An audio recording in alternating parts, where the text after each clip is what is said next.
आप सभी दोस्तों का हमारे YouTube चैनल में स्वागत है। आज मैं एक ऐसे टॉपिक पर उपस्थित हुआ हूँ बात करने के लिए जो 25 दिसंबर 25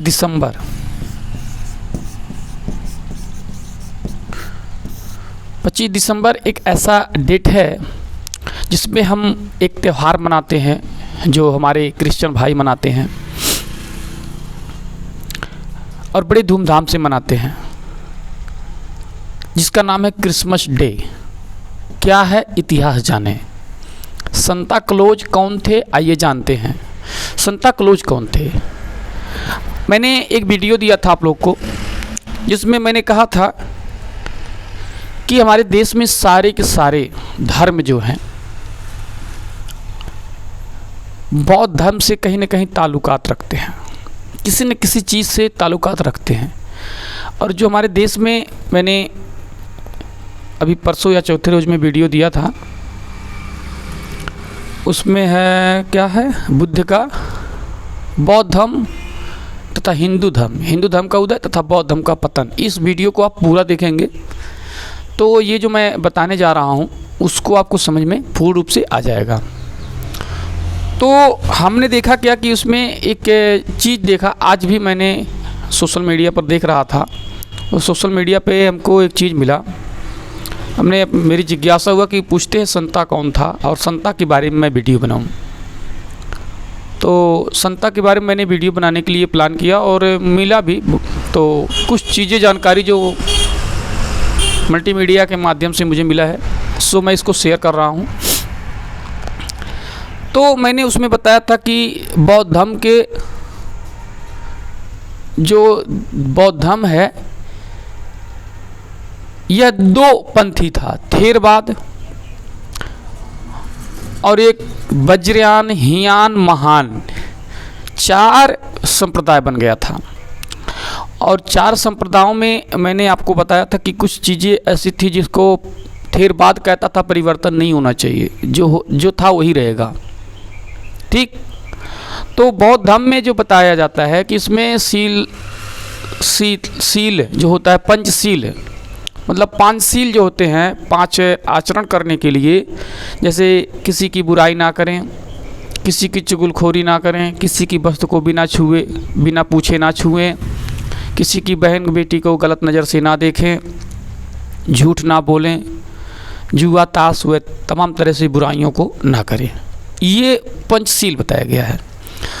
तो कुछ जैसे जैसे हमारे देश में संप्रदायों में लड़ाइयाँ होती गईं तैसे तैसे हमारे धर्म को तोड़ा भी गया, टूटता भी गया और बौद्ध धर्म तमाम टुकड़ियों में डिवाइड हो गया। तो संता क्लॉज जो है, यहाँ पर देखिए संता क्लॉज कौन थे, मैं इसी को बताऊंगा। संता क्लॉज कौन थे आइए जानते हैं। संता क्लॉज संत निकोलस का ही नाम है। संत निकोलस, संता जिसका नाम रखा गया है उनको बदल दिया गया। इनका नाम है संत निकोलस। संत निकोलस के ही रूप है संत। निकोलस का जन्म 3री शताब्दी में हुआ था और आधुनिक एरिया जिसको तुर्किस्तान कहते हैं आज के समय में, और मायरा नाम का शहर था जहाँ पर इनकी जन्म हुई थी। क्या हुआ था? हाँ, मायरा नाम का शहर है जो तुर्किस्तान में है और इनका जन्म वहाँ पर हुआ था। संता निकोलस एक महान बौद्ध भिक्षु थे।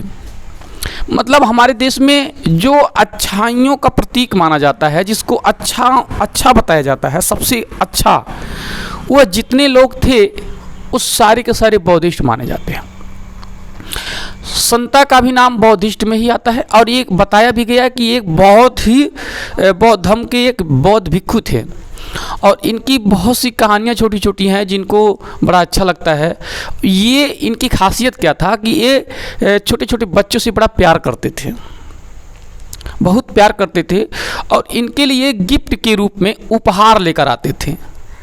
दान देना बहुत स्वाभाविक था। तो बच्चों को प्यार करते थे, चॉकलेट, टॉफ़ी, खिलौना व तमाम तरह की चीज़ को दिया करते थे। ठीक। तो इनसे बच्चों से मतलब इनके अंदर दया और उदारता भरी पड़ी हुई थी। ठीक है ना। और इन्होंने बहुत ही मतलब अब सभी संसार के बच्चों को, जितने लोगों को उनके पास बच्चे थे, सबको बड़ा प्यार करते थे और बड़ा दिल से मानते थे। तो यहाँ पर देखिए फिर कह रहा है कि तुर्किस्तान में मायारा नाम के शहर में हुआ था। संत निकोलस एक महान बौद्ध भिक्षु थे जो दयालु और बड़े उदार व्यक्ति थे। वे बच्चों के बहुत प्रेम करते, बच्चों से वो बहुत ही प्रेम करते थे और सभी गरीब बच्चों को गिफ्ट खिलौने देते थे, जैसे मैं भी बोला चॉकलेट या तमाम तरह की चीज़ को देते हैं, ठीक है ना। और यहाँ पर मैं भूल गया हूँ, मैं तमाम गरीब बीमार का बाखूबी मदद करते थे। और ये एक कहानी की, मतलब ये एक गरीब परिवार में जो 3 बेटियां थीं, उनके घर में खुशियों से उनके घर भर दिए थे। और एक और बताया जाता है कि एक बहुत गरीब परिवार था, उनके घर में जा कर के उनके जो चिमनी थी उनमें सोने से भरे हुए थैले को छिपा दिए थे, तो जिससे उनकी गरीबी दूर हो जाए। तो कहीं ना कहीं हम देखते हैं कि बौद्ध भिक्षु भी, और मैं एक वीडियो में और आप लोग को बताया था कि चाहे पाकिस्तान हो, चाहे बांग्लादेश हो, चाहे तुर्किस्तान हो, बहुत से देशों में अगर हम अपने देश को बौद्ध को खोजते हैं तो अभी अगर खुदाइयाँ शुरू हो जाए तो सारे दुनिया में बौद्ध ही मिलेंगे। तो यहाँ पर संता जो हैं संत निकोलस ही हैं, जिनका नाम बौद्ध भिक्षुओं में आता है और इनकी बाकायदा किताब भी है। और ये किताब आपको मिल जाएगा अगर आप खोजेंगे, लेकिन मैंने इस इतिहास को मैंने विकिपीडिया के मुताबिक दिया है और ये गूगल पे आपको मिल जाएगा। अगर आप पूछेंगे संता कौन थे तो उनके बारे में जो चीज़ मैं आपको बोर्ड पे लिख के बता रहा हूँ ये सब का सब मिल जाएगा। और ये कोई ये ना सोचे कि मतलब किसी धर्म को नीचा दिखाने के लिए बात किया गया या किसी को बड़ा बताने के लिए, नहीं, ऐसा मेरा कोई प्लान नहीं है। बस मैं आप लोग को ये बता देना चाहता हूँ कि जो बौद्ध भिक्षु है वही संता निकोलस हैं और उनके में मतलब पत्नी का नाम था क्लॉसिस। इनकी पत्नी का नाम है क्लॉसिस और संता का नाम है संता ही है, जिसको निकोलस के नाम से भी जानते हैं। तो इन्होंने मतलब अपने धर्म जो हमारे बौद्ध धर्म ही है, बौद्ध धर्म को ही तमाम टुकड़ियों में बंट करके तमाम तरह से धर्मों का उत्पत्ति हुआ है। और अगर भारत के इतिहास को खंगाला जाए, देखा जाए तो सबसे उत्तम धर्म बौद्ध धर्म ही है, क्योंकि सारे के सारे लोगों को रुख अब बौद्ध धर्म की तरफ हो चुका है।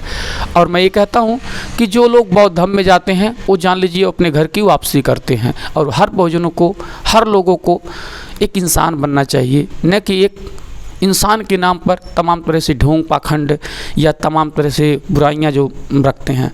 संता क्लोज भी क्या गलत थे, उन्होंने तो गरीबों का मदद किया। और हमारे लोग क्या हैं कि दान दक्षिणा जो भी देते हैं अमीर आदमी को दे आते हैं, बड़े बड़े ब्राह्मणों को घर दे आते हैं, जिनके पास खाना पानी 200-400 एकड़ खेत भी है, उनके पास दान देने की ज़रूरत नहीं है। आप दान दे सकते हैं, स्कूलों में दें, गरीब बच्चों को पढ़ाने में लगावें, प्यासे को पानी पिलावें, गरीब आदमी के घर खेती बाड़ी में का हाथ बटावें, तो उनके आप काम करिए। आप संत क्लोज जो संता है निकोलस बनना चाहते हैं तो इसमें कोई गलत थोड़ी है। हर कोई संता निकोलस बन सकता है, हर कोई दयालु है, हर कोई प्रवृत्ति बन सकता है। आप भी दान करिए, आप अपने गरीब बच्चों को, जो आप गरीब बस्तियों में जाइए, देखिए बहुत से बेचारे नंगे धड़ंगे घूमते हैं, जिनके पास वस्त्र नहीं होता है, खाने के लिए भोजन नहीं होता है, पढ़ने के लिए विद्यालय की सुविधाएं नहीं होती हैं, उनके पास फीस देने के लिए पैसा नहीं होता है। तो ऐसे लोगों का मदद करना ही संता क्लोज का उद्देश्य था। और हम समस्त बौद्ध धर्मियों का भी यही उद्देश्य होता है कि इस दुनिया में कोई भी गरीब ना रहे, समानता का अधिकार को सबको मिलता रहे।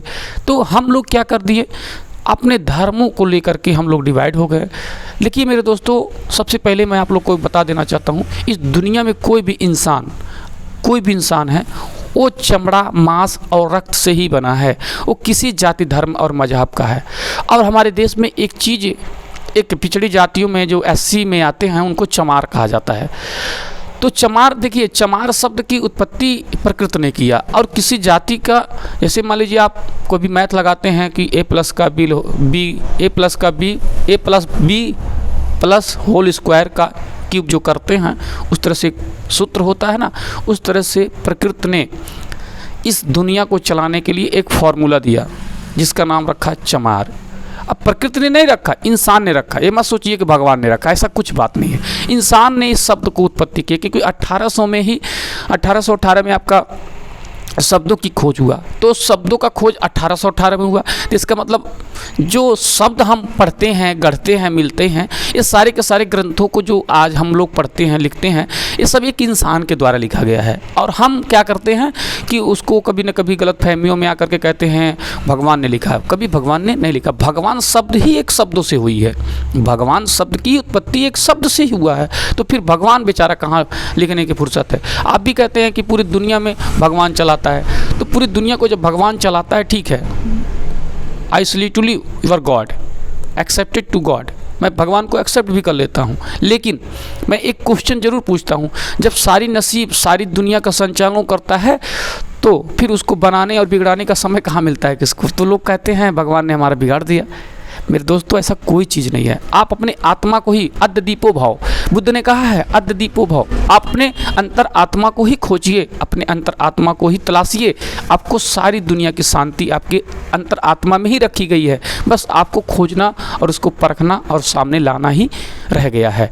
बस आप जिस तरह से आप बौद्ध भिक्षुओं के नज़दीक बैठना शुरू करते हैं और उनसे ज्ञान लेना शुरू करते हैं, या बौद्ध धर्म को अनुयायियों को सुनते हैं, समझते हैं, तो आपके अंदर कुछ न कुछ ज्ञान मिलता जाता है। अब कुछ लोगों को ये भी बुरा लग सकता है कि आप सर जी जो भी वीडियो देते हैं सब बौद्ध धर्म का ही देते हैं। मेरे दोस्तों, मैं आपको बता ही दूं, क्योंकि मैं जब इतिहास पढ़ा, मेरा ग्रेजुएशन इतिहास से हुआ है और मैं आगे की पढ़ाई इतिहास से ही मैं क्वालिफाई किया हूँ। इतिहास में मैंने देखा कि सारा का सारा पन्ना बौद्धिस्ट से ही भरा हुआ है और किसी का है ही नहीं, तो हम क्या पढ़ाएं। और आज हमारे देश में जो सिलेबस को पढ़ाया जाता है, को पुराने इतिहास को छोड़ करके नए इतिहास को पढ़ाया जाता है, जिसमें नई नई चीज़ें को ला करके ज़बरदस्ती घुसेड़ा गया है, घुसपैठिया किया गया है। तो इस तरह से हम आप लोग को ये बता रहे थे, तो आप लोग को शायद क्लियर हो गया होगा कि 25 दिसंबर के दिन बड़ा दिन मनाया जाता है। इसी को क्रिसमस डे के नाम से भी जाना जाता है। संता क्लॉज को इसी दिन बोलते हैं। संता क्लॉज आते हैं और अपने बच्चों को उपहार व गिफ्ट देते हैं। तो आप इसी को देख लीजिए, 25 दिसंबर के दिन ही डॉक्टर भीमराव अंबेडकर साहब ने भारत में मनुस्मृति का दहन किए थे, जलाए थे, और उसी को जला करके पब्लिकों को आज़ाद किए थे। तो इस तरह से हमारे जो एक ही डेट पर और इसी दिन से जो हमारी भौगोलिक दृष्टिकोण है, देखिए भौगोलिक दृष्टिकोण में मतलब क्या होता है कि हमारी दो पक्ष होता है, उत्तरायण और दक्षिणायण, ठीक है ना। ये दो एरिया बनाई जाती है भौगोलिक दृष्टि से, और बीच में होता है एक रेखा जिसको भूमध्य रेखा के नाम से जानते हैं, और बीच में 3 रेखाएं होती हैं, भूमध्य रेखा, कर्क रेखा, मकर रेखा, इस तरह से रेखाएं होती हैं। और ये मान लीजिए काल्पनिक होता है, न कि रियल, ठीक है, काल्पनिक रेखा, ठीक। और इस पे देशांतर रेखाएं, ठीक है, इस तरह से देशांतर रेखाएं होती हैं। अब इसको क्या किया जाता है कि ये जब हम बात करते हैं तो ये उत्तरायण और दक्षिणायन हो जाता है। हल्का से पृथ्वी की दिशा बदलती है, हल्का से, और ये जाकर के 14 जनवरी के दिन, जिसको हम मकर संक्रांति के रूप में मनाते हैं, ये सूर्य की उत्तरी गोलार्ध से दक्षिणी गोलार्ध में आ जाता है, यानी उत्तरायण से दक्षिणायन हो जाता है। उसी रूप को हम लोहड़ी या मकर संक्रांति के नाम से भी जानते हैं। तो ये भौगोलिक था, भौगोलिक दृष्टिकोण से था।